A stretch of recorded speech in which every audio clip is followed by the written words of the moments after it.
میرے بھائیوں، محبت دل کی وابستگی، روح کا میلان اس کو کہا جاتا ہے۔ دل انسانی جسم کا بادشاہ ہے۔ جو چیزیں دل میں پنپتی ہیں، جو خواہشات دل کے اندر قرار پکڑتی ہیں، سارا وجود وہی کرتا ہے۔ انسان کا پورا نظام اسی دل کی فرما برداری کرتا ہے۔ لیکن ہوتا یہ ہے کہ نہ چاہتے ہوئے بھی، سمجھ بوجھ رکھتے ہوئے بھی، چیزوں کے مضر اثرات سے آگاہی رکھتے ہوئے بھی بعض اوقات دل ایسی چیزوں کی طرف میلان کرتا ہے جو بڑی نقصان دہ ہوتی ہے۔ انسان کے وجود کا بھی، اس کی روح کا بھی، اس کے باطن کا بھی وہ چیزیں بہت زیادہ نقصان کرتی ہیں، لیکن انسان ان سے بعض اوقات نجات نہیں حاصل کر پاتا۔ مثلا سب کو پتہ ہوتا ہے کہ ہرس، لالچ، ہوس یہ کوئی اچھی چیز نہیں۔ اللہ تعالیٰ اگر ضروریات کا رزق عطا کر دے اور ضروریات پوری ہونے لگ جائیں تو بہت اچھا ہے، لیکن نہ چاہتے ہوئے بھی بعض لوگ مال کی ہرس میں، ہوس میں، لالچ میں مبتلا ہو جاتے ہیں۔ یہ محبت دن بدن بڑھتی چلی جاتی ہے۔ وہ خود اپنے آپ سے کئی دفعہ سوال کرتے ہیں کہ دل تو نے تو ایک دفعہ یہ کہا تھا کہ بس میری ضروریات پوری ہونے لگ جائیں، 2 وقت کی روٹی چلنے لگ جائے، بچوں کے اخراجات نکلنے لگ جائیں، سر چھپانے کو ایک مکان مل جائے تو کافی ہے۔ تو کدھر نکل گیا؟ بہت سارا اس سے بڑھ کر اللہ نے فضل کر دیا، خواہش سے بڑھ کر عطا کر دیا، لیکن کہیں ٹھہراؤ نہیں ہو پا رہا، دل رک نہیں رہا۔ روز مال کی محبت، مال کا لالچ بڑھتا چلا جاتا ہے۔ یہ اس قدر زیادہ نقصان کرتا ہے کہ نبی کریم صلی اللہ تعالیٰ علیہ وسلم نے ارشاد فرمایا کہ دنیا کی محبت ہر گناہ کی جڑ ہے۔ یعنی لوگ سمجھتے ہیں کہ معمولی بات ہے کہ میرے دل میں مال کی محبت بیٹھ گئی ہے، لیکن یہ بڑا گہرا مرض ہے۔ بعض لوگ کہتے ہیں نا کہ یہ مرض آ جائے تو اس کی وجہ سے 70 مرض اور بھی لگ جاتے ہیں۔ تو یہ دنیا کی محبت وہ مرض ہے، مال کی محبت وہ بیماری ہے کہ جس کی وجہ سے سینکڑوں امراض پیدا ہوتے ہیں، حلال حرام کی تمیز اٹھ جاتی ہے، رشتوں کا تقدس پامال ہو جاتا ہے، بہن بھائیوں کے رشتوں میں دراڑ آ جاتی ہے۔ لوگ اس مال کی محبت میں مبتلا ہو کر خونی رشتوں تک کو بھول جاتے ہیں۔ تو اگر محبت کو صحیح رستہ نہ ملا، یہ محبت الہی اور محبت رسول صلی اللہ تعالیٰ علیہ وسلم کے خوبصورت عنوانات کی عادی نہ ہوئی تو پھر یاد رکھیے گا کہ مال کی محبت تو پورے طور پر اجاڑ دے گی، اندر تباہ کر دے گی۔ ایک دوسری محبت بڑا نقصان کرتی ہے، وہ ہے شہرت کی محبت۔ میں چاہا جاؤں، میری شہرت ہو جائے، لوگ مجھے جانیں، کوئی ایسا طریقہ اپناؤں جس کی وجہ سے دنیا کے اندر فیمس ہو جاؤں، لوگ میرا نام لینے لگے۔ آپ یقین کریں، سوشل میڈیا کے اوپر بڑے بڑے وزادار، بڑے بڑے باریش لوگ، بڑے بڑے اچھے اور اچھی قد و قامت اور اچھا نام رکھنے والے لوگ فقط مشہور ہونے کے لیے وہ حرکتیں کرتے پھرتے ہیں کہ کوئی بھی سنجیدہ آدمی دیکھے تو شرم سے اس کی نظر جھک جاتی ہے۔ یہ شہرت، اس کا لالچ، یہ شہرت کی طلب اور شہرت حاصل کرنے کے لیے ایسے خطرناک طریقوں کا حصول، شہرت حاصل کرنے کے لیے ایسے کمزور اور ایسے اخلاق سے گرے ہوئے رویے کا انداز تباہ کر دیا اس نے دنیا کو، اجاڑ کے رکھ دیا ہے لوگوں کو۔ آپ یقین کریں، اچھے بھلے سمجھدار لوگ تھے، اچھے بھلے معاملہ فہم لوگ تھے، الجھ گئے ہیں۔ ذہن بن گیا ہے کہ بس جو کچھ ہے وہ یہی شہرت ہی ہے۔ اور میرے بھائیوں سنو، حضرت مولا علی شیر خدا فرماتے ہیں، مصنف ابن ابی شیبہ میں موجود ہے، حضرت مولا کائنات فرماتے ہیں اسے مبارک ہو جسے تھوڑے لوگ جانتے ہیں۔ وہ قابل مبارکباد ہے جس کا تعارف کم لوگوں میں، زیادہ لوگوں میں جس کی شناخت نہیں ہے۔ میرے بھائی، آپ کبھی ان لوگوں سے پوچھ کر تو دیکھو، ان سے کبھی ملاقات تو کرو جو بڑے مشہور ہو گئے، کبھی ان کی تنہائی میں ان کے پاس تو بیٹھو، ان سے پوچھو تو صحیح۔ اس شہرت کے سبب سے انہیں کچھ ایسے کام بھی کرنا پڑتے ہیں جو وہ کرنا نہیں چاہتے، انہیں کچھ ایسے رستوں سے بھی گزرنا پڑتا ہے جہاں سے گزرنے کا کبھی انہوں نے سوچا بھی نہ تھا۔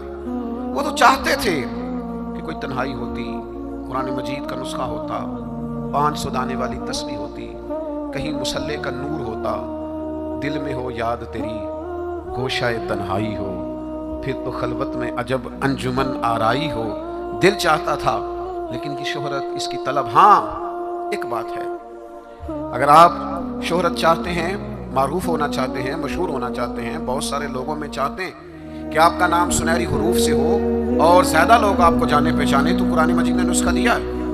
فرمایا ان الذین آمنوا وعملوا الصالحات سیجعل لهم الرحمن ودا. جو ایمان لانے کے بعد نیک عمل کرے گا، رب لوگوں کے دلوں میں محبت پیدا فرما دے گا. رحمان ایسا ماحول بنا دے گا کہ ان لوگوں کے دلوں میں، اللہ تعالیٰ لوگوں کے دلوں میں اس بندے کی محبت پیدا کر دے گا. ایک اور محبت ہوتی ہے، اولاد کی محبت. بڑی اچھی محبت ہے، ہونی چاہیے. لیکن اگر یہی اولاد شریعت کے راستے میں آنے لگے، اگر یہی اولاد اس طرح کا رویہ اختیار ہونے لگے کہ آپ کو اس کی خاطر حلال حرام کی تمیز بھولنا پڑے، یا اولاد کہیں رکاوٹ بنے شریعت کی راہ میں، تو پھر قرآن مجید نے کہا انما اموالکم و اولادکم فتنہ. پھر یہ تمہارے لیے آزمائش ہے. پھر تمہیں تھوڑا غور کرنا پڑے گا، تمہیں پھر دیکھنا پڑے گا، پھر تمہیں توجہ کرنی پڑے گی کہ کہیں اللہ رسول کے راستے میں تو نہیں آ رہی. حضرت ابوبکر صدیق رضی اللہ تعالیٰ عنہ کے بیٹے نے ایک دفعہ کہا تھا کہ ابا جی، مسلمان ہونے سے پہلے جب بدر کے دن میں کفار کی طرف سے لڑتے ہوئے آ رہا تھا تو آپ میری تلوار کی زد میں آ گئے تھے. میں آپ کو قتل کر سکتا تھا پر میں نے باپ سمجھ کر کے چھوڑ دیا. تو سیدنا ابوبکر صدیق فرمانے لگے بیٹا تو ابھی کلمہ نہیں پڑھتا تھا، تو نے مجھے باپ سمجھ کے چھوڑ دیا. اگر تم بدر والے دن میری تلوار کے نیچے آتا تو میں تجھے کبھی بیٹا سمجھ کے معاف نہ کرتا، دین کا مخالف سمجھ کے قتل کر دیتا. اس لیے کہ جو اولاد شریعت کے راستے میں آئے، دین کے راستے میں آئے، پیغام حق کے راستے میں آئے، اسے اولاد سمجھ کر درگزر تھوڑا کیا جائے گا. میرے عزیزو، وطن کی محبت بھی کبھی غالب آتی ہے، علاقے کی محبت بھی کبھی غالب آتی ہے. انسان جہاں پیدا ہوتا ہے، جہاں جوان ہوتا ہے، جہاں وقت گزارتا ہے، جہاں اس کے احباب ہوتے ہیں، جہاں اس کی دوستیاں ہوتی ہیں، جہاں اس کے تعلقات ہوتے ہیں، وہ محبت بھی کبھی غالب آتی ہے. لیکن یاد رکھنا، سارا کچھ ہی مکہ مکرمہ میں موجود تھا. وہیں پیدا ہوئے تھے صحابہ، وہیں دوستیاں تھیں، تعلق تھے، رشتہ داریاں تھیں. لیکن جب پتہ چلا نا کہ محبوب کو مدینہ پسند ہے، تو پھر کسی نے بھی وطن سے پیار نہیں کیا، محمد عربی کے شہر سے محبت فرمائی ہے. آپ ان ساری محبتوں کو گنتے جائیں، وہ دولت کی ہو، وہ شہرت کی ہو، وہ اقتدار کی ہو، وہ اولاد کی ہو، وہ محبت آپ کے لیے وطن کی محبت ہو، یہ ساری محبتیں قربان کی جائیں گی. لیکن اگر کسی محبت کو حاصل کیا جائے گا تو وہ اللہ رسول کی محبت ہے. میں آپ کی خدمت میں عرض کروں، وہ محبت کس طرح حاصل کرنی ہے؟ دل و جان سے نا رب رسول کا ہر فیصلہ قبول کرنا ہے. یہ ذرا غور کیجئے گا، یہ تھوڑا سمجھنے والا عنوان ہے. آپ اپنی قلب سے، روح سے، دل سے پوچھیں کہ مجھے پیار ہے نبی پاک سے. داتا صاحب نے ایک مقام پہ لکھا ہے جس سے محبت ہو اس پر غصہ نہیں آتا، جس سے محبت ہو اس کی طرف سفر کریں تو رستہ مشکل نہیں لگتا. جس سے محبت ہو وہ کوئی حکم دے تو وہ حکم پورا کرنے میں انسان کوئی رکاوٹ محسوس نہیں کرتا. یہ جو محبت ہوتی ہے نا، محبت یہ رستے آسان کر دیتی ہے، حکم ماننا آسان کر دیتی ہے. محبوب کچھ بھی کہہ دے، کسی وقت بھی کہہ دے، کسی رنگ میں بھی کہہ دے، کسی حال میں بھی کہہ دے. تو محبت ایک ایسی چیز ہے جو انسان کو اتنا خوبصورت بنا دیتی ہے کہ کمال ہو جاتا ہے. جب ایک انصاری نے نا نبی کریم علیہ السلام کا فیصلہ پورے طور پر نہیں نہ مانا، حضور نے ایک فیصلہ کیا، ایک انصاری تھے تو انہوں نے وہ فیصلہ پورے طور پر تسلیم نہیں کیا. اللہ تعالیٰ نے نا قرآن مجید میں ایک انوکھا انداز اختیار کیا، اور اس انداز کی قرآن مجید میں یہ واحد آیت ہے. اللہ کریم نے ارشاد فرمایا فلا وربک، محبوب مجھے تیرے رب کی قسم. اللہ کرے آپ کو سمجھ آئی ہو، قرآن مجید کی لذت آئی ہو. ذرا یہ انداز دیکھیے، یہ نہیں فرمایا کہ مجھے میری قسم ہو یا تیری قسم. فلا وربک، محبوب مجھے تیرے رب کی قسم. رب آکھے اے سونیا محبوبہ تیرے 100 ناز اٹھے نہ ہاں، لوگ میریاں قسمہ چاندے نے، میں تیریاں قسمہ چانا ہاں. فلا وربک، محبوب مجھے تیرے رب کی قسم، لا یؤمنون حتی یحکموک فیما شجر بینہم، محبوب یہ اتنی دیر تک مومن نہیں ہو سکتے جبکہ ہر معاملے میں تیرا فیصلہ قبول نہ کریں. اور پھر کیا کریں؟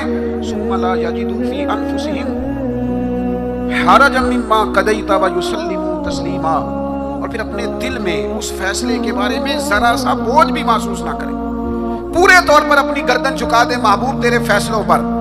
جب تک یہ والا رویہ اختیار نہیں نہ کرتے کہ تیرا ہر ہر فیصلہ قبول ہو، تیری ہر ہر بات قبول ہو، تیرا ہر ہر رنگ قبول ہو، جب تک یہ تسلیم نہیں کرتے اتنی دیر تک رب ان کا ایمان قبول نہیں فرماتا، جب تک پورے طور پر قبول نہیں نہ ہوتے فیصلے۔ اچھا میں آپ کی خدمت میں ایک بات عرض کروں،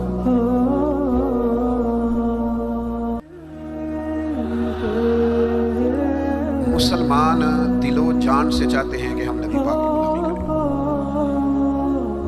مسلمانوں کی روح چاہتی ہے کہ ہم ہر وقت اپنے نبی کی بات مانیں۔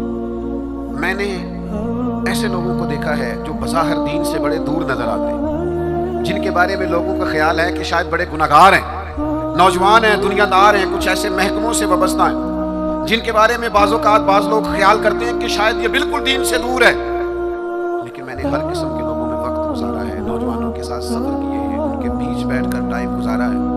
میں آپ کو سچ کہتا ہوں، تجربے کے بعد کہتا ہوں، سمجھ بوجھ کے کہتا ہوں، کلین شیب والے نوجوانوں کی آنکھوں میں حضور کی محبت کے لیے آئے ہوئے آنسو دیکھ کے کہتا ہوں، چڑھتی جوانیاں جو مدینے کے لیے تڑپتی ہیں، ان جوانیوں کے دامن سے پھوٹنے والی ضیائیں دیکھ کر کہتا ہوں، چاہتے ہیں مسلمان حضور کی غلامی کریں، صرف مسئلہ پتہ کتنا ہے، بارش کا پہلا قطرہ نہیں بنتے، قدم نہیں اٹھاتے، فیصلہ نہیں کرتے، اپنے اندر وہ جو ولولہ ہے، وہ جو شوق ہے، اس کو نہ عملی جامہ نہیں پہناتے۔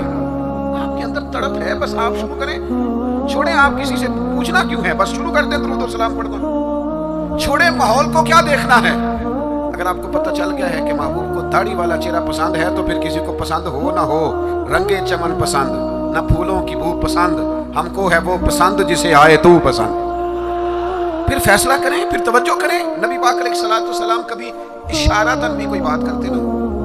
اچھا میں بہت سارے صوفیاء کو جب پڑھتا ہوں نا، اور بالخصوص عاشقوں کی داستانیں پڑھتا ہوں، تو جو رنگ عاشقوں نے پیش کیا ہے نا، وہ کسی اور کے پاس کی بات ہی نہیں۔ یہ جو عشاق ہوتے ہیں نا، عشاق، ان کے نا ذرا انداز ہی تھوڑے نرالے ہوتے ہیں، الٹی ہی چال چلتے ہیں دیوان گانے عشق، یہ آنکھوں کو بند کرتے ہیں پر دیدار کے لیے، الٹی ہی چال چلتے ہیں دیوان گانے عشق، آنکھوں کو بند کرتے ہیں پر کس کے لیے؟ دیدار کے لیے۔ باقی ایک پنجابی شاعر نے بھی کہا ہے، میرا ضروری نہیں آپ سارے شعراء سے اتفاق ہی کریں، لیکن اس نے کہا ہے عقل اتنی بری چیز نہیں، پر اس نے کہا ہے عشق دے چلے ہی نمبر لے گئے۔ میں نے نہیں کہا، کسی کی بات سنا رہا ہوں، وہ کہتا ہے عشق دے چلے ہی نمبر لے گئے، عقل منداں تے ایویں ہی عمراں گالیاں، عشق دے چلے ہی وہ نمبر لے گئے۔ اور اقبال بھی کہتے ہیں، بے خطر کود پڑا آتش نمرود میں عشق، اتنی بڑی آگ، اوپر سے پرندہ بھی گرے تو جل جائے، لیکن جناب ابراہیم نے 1 منٹ نہیں لگایا سوچنے پر، بے خطر کود پڑا آتش نمرود میں عشق، عقل تھی محو تماشائے لبے بام ابھی، اور پختہ ہوتی ہے اگر مصلحت اندیش ہو عقل، عشق ہو مصلحت اندیش تو ہے خام ابھی۔ سوچ سمجھ کے چلے نا، عقل تو پختہ ہوتی ہے، پکی ہوتی ہے، تو عشق سوچ سمجھ کے چلے تو ابھی کچا ہے، عشق سوچ سمجھ کے فیصلہ کرے تو ابھی پلپلا ہے، ابھی رستے میں ہے۔ عقل آخدی چکے نسام کے رکھ، اپنا آپ سمیٹنا چاہیے ہے، تے عشق آخدہ چکے دا کی کرنا ہے، چکا بال کے سیکنا چاہیے ہے۔ یہ جو لوگ ہوتے ہیں نا محبت والے، ان کے نرالے انداز ہوتے ہیں۔ حضرت جناب سیدنا عبداللہ ابن رواحہ رضی اللہ تعالیٰ عنہ جمعہ پڑھنے آئے مسجد نبوی میں، حضور نے کسی صحابی سے فرمایا بیٹھ جاؤ۔ یہ دوران گفتگو کبھی کبھی نظم و ضبط ٹھیک کرنے کے لیے کسی کو متوجہ کرنا پڑتا ہے، کبھی کبھی میں بھی پیار سے کہہ دیتا ہوں موبائل والے بھائی، یہ کہنا پڑ جاتا ہے، پھر کسی دفعہ اثر بھی ہوتا ہے کہ یار کوئی مطلب ناراضی نہ ہو جائے، یہ کہنا پڑ جاتا ہے۔ تو اب میں تو اس لیے کہتا ہوں کہ موبائل والے بھائی کہوں گا تو کوئی ناراض نہیں ہوگا، اس لیے کہ سارے موبائل والے بھائی ہیں، ناراضگی والی یہ کسے باشد ہے، سارے موبائل والے بھائی ہیں، کوئی انشاءاللہ بگڑے گا۔ بہرحال آپ توجہ کریں میری بات پر، تو کبھی کبھی نظم و ضبط ٹھیک کرنے کے لیے کہنا پڑتا ہے، تو حضور نے فرمایا بیٹھ جاؤ، کہہ دیا کسی کو۔ حضرت عبداللہ بن رواحہ رضی اللہ تعالیٰ عنہ مسجد نبوی شریف کے دروازے پہ تھے، ان کے کانوں میں آواز گئی، وہیں بیٹھ گئے۔ نبی پاک صلی اللہ تعالیٰ علیہ وآلہ وسلم نے نماز کے بعد فرمایا عبداللہ وہیں بیٹھ گئے، حضور آپ نے کہا نہیں تھا۔ تو جو نبی پاک علیہ السلام نے اس پر تبصرہ کیا ہے نا، اسے ابن حجر حجر اسقلانی نے لکھا ہے حضور نے کسی سے کہا بیٹھ جاؤ، حضور نے کسی سے کہا بیٹھ جاؤ، پر محبت رسول کا عالم دیکھو، حضرت عبداللہ ابن رواحہ دروازے پر بیٹھ گئے، چونکہ حضور نے نام نہیں نہ لیا، وہ وہیں بیٹھ گئے۔ تو حضور علیہ السلام نے کیا تبصرہ کیا؟ اللہ کے محبوب فرمانے لگے اللہ تعالیٰ تمہاری اللہ رسول کی فرما برداری کی ہرس میں اللہ اور اضافہ کر دے۔ یہ جو تمہارے اندر ہرس ہے نا کہ میں نے رب رسول کی فرما برداری کرنی ہے، عبداللہ میری دعا ہے اللہ اس ہرس میں اضافہ کر دے۔ ہرس بڑے ہیں، انسان بڑی چیزوں کا حریص ہے، پر حضور فرما رہے ہیں میرے صحابہ رب رسول کی فرما برداری کے حریص ہیں۔ یہ ہرس کرتے ہیں کہ زیادہ سے زیادہ غلامی ہو، زیادہ سے زیادہ فرما برداری کریں، زیادہ سے زیادہ محبوب کے نقش قدم چلیں۔ میرے دوستو اسی طرح ایک صحابی اور تھے، حضور نے فرمایا بیٹھ جا، تو مسجد کے باہر ہی بیٹھ گئے، ان کا نام تھا آس۔ حضور نے فرمایا کہاں تھے بھائی، نماز میں نظر نہیں آئے یا رسول اللہ؟ آپ نے فرمایا نہیں تو بیٹھ جاؤ۔ اچھا حضور نے کسی اور سے کہا، پر سانو قید سجڑتا کہنا ہے، حضور نے کسی اور سے کہا، وہ دروازے کے باہر بیٹھ گئے۔ تو نبی کریم صلی اللہ تعالیٰ علیہ وسلم نے فرمایا آس کہاں تھے؟ حضور میں دروازے کے باہر بیٹھ گیا۔ تو حضور مسکرائے، فرمایا تم آس نہیں ہو، تم تو مطیع ہو، تم تو فرما بردار ہو، آج سے تمہارا نام مطیع ہے، فرما برداری کرنے والا ہے۔ تم ایسے فرما بردار ہو کہ میں کسی اور کو اشارہ کروں، تم اتنے محبت کرنے والے ہو، تم سمجھتے ہو میرے محبوب کی بات ہے نا تو مجھے بھی آگے بڑھ کے قبول کرنی چاہیے۔ میرے عزیزو، میں نے کہا ہم چاہتے ہیں حضور کی محبت کے مطابق عمل کریں، لوٹ آئیں، لیکن ہم نا بارش کا پہلا قطرہ نہیں بنتے، فیصلہ نہیں کرتے۔ آگے بڑھوں، ہمارے ضمیر جاگ گئے ہیں، پتہ ہمیں چل گیا ہے کہ حال نہ جمہوریت، نہ ڈکٹیٹرشپ، نہ صدارتی نظام، نہ فلانا نظام، پتہ ہمیں چل گیا ہے کہ جینے کی طرف دیکھ نہ مرنے کی طرف دیکھ، جب چوٹ لگے دل پر تو مدینے کی طرف دیکھ۔ پتہ ہمیں چل گیا ہے کہ نجات حضور کے قدموں میں ہے، سمجھ ہمیں آ گئی ہے کہ نجات نبی پاک کے قدموں میں ہے، لیکن ہم پتہ کیا کرتے ہیں، ہم نا وہیں الجھے رہتے ہیں، بات کو سمجھتے نہیں، آگے بڑھتے نہیں، ضمیر جاگ گیا ہے، فیصلہ نہیں کرتے۔ چلو پورے ملک میں تو دین نافذ ہوگا، انشاءاللہ ہوگا، اپنے 6 فٹ کے قد میں نہ نافذ کریں، اپنے گھر میں نہ نافذ کریں، اپنے دفتر میں نہ نافذ کریں، اپنے ادارے میں نہ نافذ کریں، اپنے یاروں میں نہ نافذ کریں۔ یہاں سے تو شروع کریں نا، یہاں سے تو آغاز کریں۔ آپ یقین کریں 5 دوست اگر آپ کہیں اکٹھے ہیں نا، 5 دوست، تو ایک دوست شروع کر دیں، جب بھی ملاقات ہو نبی کریم کی کوئی حدیث بیان کریں، ایک دوست کہنا شروع کر دیں یار آؤ نا نماز پڑھتے چلیں، ایک دیکھو میں نے 5 میں سے ایک کہا، ایک کہنا شروع کر دیں یار بس آپ جھوٹ نہیں بولنا یار، بس بڑا ہو گیا، ایک صرف ان میں سے پیغام دے کہ نہیں یار دھوکہ دہی نہیں کرنی، ایک ان میں سے کہے باپ کے لیے بھی نکالنا ہے، اب گھر والوں کے لیے بھی تھوڑا وقت دینا، ایک میں ذمہ داری سے کہتا ہوں، باقی 4 سامنے شاید مذاق اڑائیں، سامنے شاید کہیں بیٹھ جا تو اتنا نیک پتہ ہے ہمیں، لیکن میں سچ کہتا ہوں سامنے آپ پر تنقید کریں گے لیکن دل ان کا گواہی دے گا یار کہہ تو ٹھیک ہی رہا۔ یہ دین کے اندر، یہ نبی پاک کی محبت کے پیغام کے اندر اللہ نے نا جاذبیت بڑی رکھی ہے، اس میں کشش بڑی رکھی ہے، اسلام کے اندر لچک بڑی رکھی ہے، اسلام کی فطرت میں قدرت نے لچک دی ہے، اتنا ہی یہ ابھرے گا جتنا کہ نبات ہوگی، اس کے اندر سے ہمیشہ ضیاء پھوٹتی ہے، روشنی نکلتی ہے۔ آپ حضور کا پیغام دے دیں، مزاج بنائیں، کہہ دیں، آپ یقین کریں بڑا لطف آئے گا، بڑا مزہ آئے گا، اس کے اندر بڑا کرم ہوتا ہوا آپ کو دکھائی دے گا، آپ محسوس کریں گے کہ میرے کہہ دینے سے انقلاب آ گیا، بہتری آ گئی۔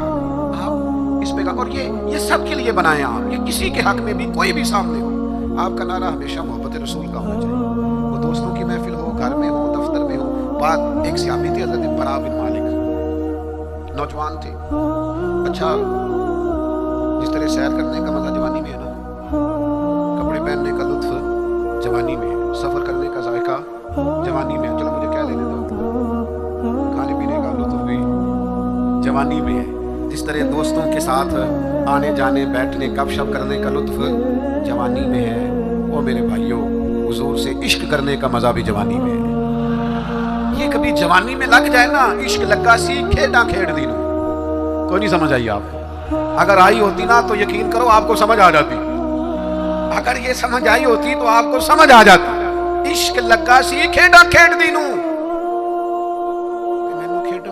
ਭੁੱਲਦਿਆਂ ਭੁੱਲ ਗਈਆਂ, ਮੈਂ ਤੇ ਕੱਜਲ ਪਾਇਆ ਸੀ ਯਾਰ ਦੇ ਵੇਖਣੇ ਨੂੰ, ਫਿਰ ਮੈਂ ਉਹਦੀ ਯਾਦ ਵਿੱਚ ਹੀ ਰੁੱਲਿਆਂ ਡੁੱਲ ਗਈਆਂ।